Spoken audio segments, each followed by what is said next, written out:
비트코인 왕자입니다. 자, 오늘의 차트 보겠습니다.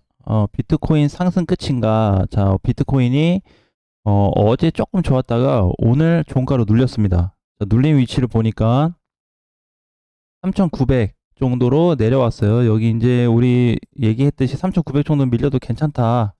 이렇게 했었죠. 자, 그래서 보니까 최근에 비트코인 이제 상승 끝난 이 6월 23일 기준으로 해서 최대로 많이 내려와 준 위치에 좀 도달이 되었는데, 다행히도 이제 그 전날 터졌던 거래하고 좀 비교해서 보니까 다행히 거래는 그냥 일반적인 거래였고 크진 않았다, 이렇게 좀 보시면 될 것 같아요. 그 다음에 많이 이제 좀 고민들 하시는 게 리플 이벤트. 왜냐면 리플 이벤트가 지금 잘 나왔는데, 잘 나오면서 시장을 상승으로 많이 이끌어줬고, 그러면서 다시 이제 시장이 또 안 좋아지다 보니까 뭐가 나오고 있냐면은 악재 글들이 다시 한번 나오고 있습니다. 자, 리플에 대한 소송 결과에 대한 부분들이 이렇게 단순하게 좀 끝나긴 했는데 되게 불확실하다, 이런 얘기들이 지금 많아요. 자, 그런데 그럼에도 불구하고 리플을 그러면 안 좋게 봐야 되냐라는 부분에 있어서는 아니다라고 좀 봐야 될 것 같아요. 어쨌든 일단 제일 중요한 거는 지금 SEC에서 소송해가지고 승리를 했다는 것 자체가 뭐 일단 그 이론상으로는 좋은 건데, 시장에서 놓고 봤을 때는 처음 있는 일이에요. 그죠? 처음 SEC하고 소송해서 이겼고 그 부분에 있어서 이제 좋은 결과물을 이제 나와줄 텐데, 그거에 따른 이번 시세가 좀 충분히 저는 나와줬다고 좀 보고 있어요. 근데 어제 이제 보게 되면 이 급등한 날 70% 올라가고 어제부터 해서 오늘 종가까지 11% 빠졌거든요. 그럼 저는 굉장히 많이 안 빠졌다고 생각이 들어요. 모르겠지만 이제 좀 차이가 있긴 한데, 생각 차이가 있는데, 여기 기준에서 여기까지 올라갔을 때 반이니까, 반 중간에 있으니까는 한 3분의 1 정도 눌렸다라고 좀 보시면 될 것 같아요. 단순하게.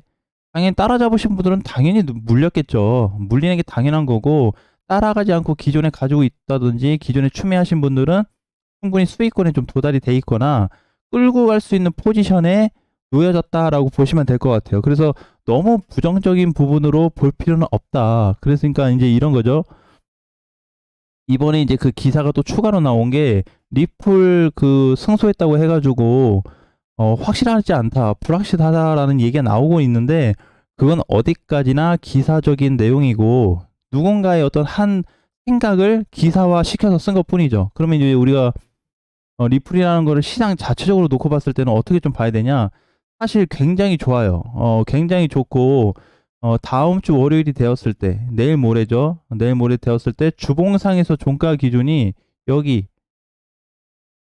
여기만 넘어가서 끝나주면 돼요, 사실. 그러니까 우리 얘기했었던 750원 있죠.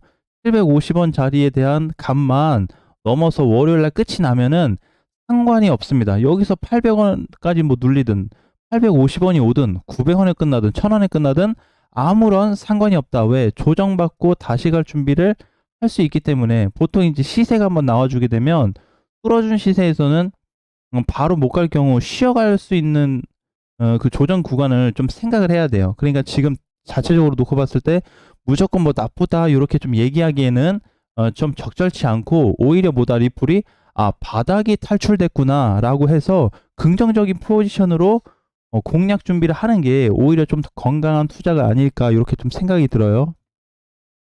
자, 그러니까 이제 비트는 상승이 끝이 아니고, 비트는 뭐다, 결론은 조정을 좀 받고 있는 거고, 조정이 좀 길진 않을 것 같고요. 우리 이제 이번 주죠. 공개 방송 했을 때도 비트가 설령 눌리더라도 크게 조정받을 가능성은 많이 없다. 그걸로 이제 보시면 될 것 같고. 단순 조정, 그 다음에 리플 이벤트는 아직 유효하다. 그래서 이제 같이 올라가 줬었던 누구였죠? 리플뿐만이 아니고 스텔라. 스텔라도 마찬가지죠. 위치가. 그죠?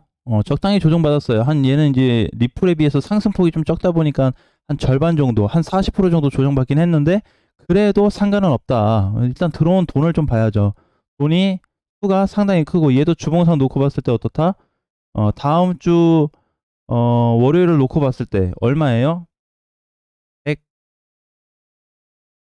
요 자리가 150원이네요. 160원. 그죠? 160원 자리만 넘어서 끝나주면은 추가 상승을 한번 기대해 볼 수 있어요.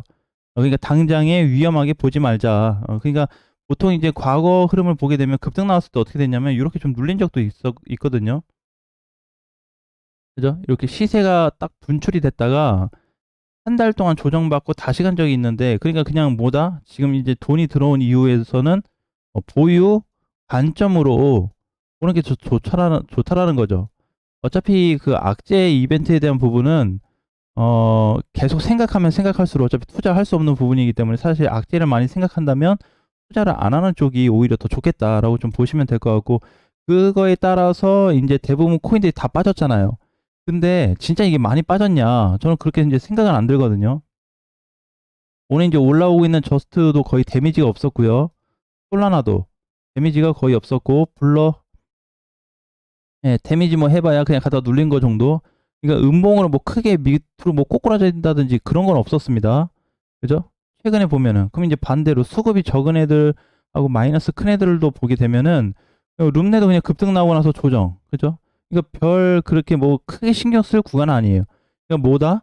이때처럼 뭐 이렇게 큰 시세 주고 나서 다 빠지는 게 아니고, 갔다가 그냥 잠깐 조정. 그냥 요렇게 보시면 돼요. 근데 요 내려올 동안에 온갖 악재들을 뭐 다 봐야 되고, 이제 뭐 어제 올라가서 좋았는데 오늘 다시 하락이라서 이거 뭐 가져가야 되냐, 이렇게 고민도 좀 많이 하실 텐데, 굳이 그런 생각 할 필요 없다. 그냥 어 안정감 있게 가져가는 것만으로도 그게 실력이다. 그러니까는 뭐 샀다 팔았다 하지 말고 그냥 냅둬라 이거죠. 냅둬라. 시세가 분출이 될 때까지 냅두고, 분출 안 되면 계속 사 모아가면 돼요, 사실. 그죠? 깔끔하게. 자, 그래서 이제 좀 결론을 지어야 될 거는 이건 아니다. 뭐 이게 아닌 게 이게 뭐가 아니냐라고 하는 거냐면, 가짜다라는 생각이 들어요. 제가 봤을 때는, 제가 개인적으로 분석을 했을 때는 이게 좀 가짜다. 그러니까 비트코인을 포함한 모든 그 코인 이하 애들이 지금 뭘 하고 있냐면, 추가 상승을 주기 위한, 상승을 준비하고 있다라고 보시면 되거든요. 사실 제가 이제 예상을 했던 거는, 우리 이번에 공개 방송할 때 주말 정도 가서 시장이 좀 빠질 수 있어요, 이제 이렇게 얘기를 했었는데, 그 부분하고 이번에 리플 이벤트하고 좀 맞물려서 하락이 조금 더 나오긴 했을 뿐, 그 조정만 거치면 다시 갈 수 있는 시장이 올 거다. 그러니까 지금 자체를 위험을 두고 너무 고민하지 말고 그냥 좋은 방향에서 전략을 세웠으면 좋겠어요. 그러니까 이제 조금 이제 한 가지로 보게 되면은, 여기 올해 초하고 3월에 빵빵 튀어 올라갔던 자리, 그 이후로 보게 되면은 사실 거래가 많이 없습니다. 그렇기 때문에 이렇게 중간에 혹시 튀어 올라갔다 하더라도 이건 뭘로 봐야 된다? 자, 조정 중. 망가진 게 아니고 앞으로 이제 하락으로 계속 꽂는 게 아니고 조정 중이다, 이렇게 봐야 돼요. 그래서 적절한 구간으로 놓고 대응 준비만 하시면 될 것 같고, 크게 신경 쓰지 말자. 어차피 얘네 지금 이렇게 될 때 뭐가 간다 또, 알트코인들이 움직이고 있기 때문에 큰 부담보다는 일부 관점에서 오히려 더 좋은 쪽으로 봐야 되는 게 정상이다라는 거죠. 그러니까 이거 밀렸다고 그래서 끝났다, 이게 아니다라는 거죠. 단타 치신 분들은 끝났겠지만, 단타가 아니라면은 계속해서 한번 가져가 볼 수 있는 시장이 앞으로 계속 열려 있다라는 거, 한번 거기에 포커스를 좀 두시고 대응 준비를 하셨으면 좋겠습니다. 자, 그리고 이제 비트하고 같이 올라갔었던 우리 이더도 좀 봐야 되는데, 그죠? 이더리움도 지금 급등 후 상승 후 조정이에요. 그럼 이제 뭐랑 비슷해요? 최근에 올라갔던 애들하고 포지션이 비슷하죠. 다행인 거는 또 거래가 많이 안 나왔다. 그러면 괜찮다 이거죠. 설령 여기서 조금 더 눌려서 뭐 2,480이나 뭐 248만 원짜리가 혹시라도 깨진다고 할지라도 신경 쓸 필요 없다. 이더 비터 눌려도 괜찮다. 이렇게 좀 보시면 될 것 같아요. 그 사이에 이제 조정받고 있는 요런 애들, 그죠? 그럼 망가졌으면은 요런 식으로 계산했을 때 이게 데이터가 안 맞는다면, 비트코인 캐시는 진작에 밑으로 내려왔어야 돼요. 여기는 왔어야지, 못해도.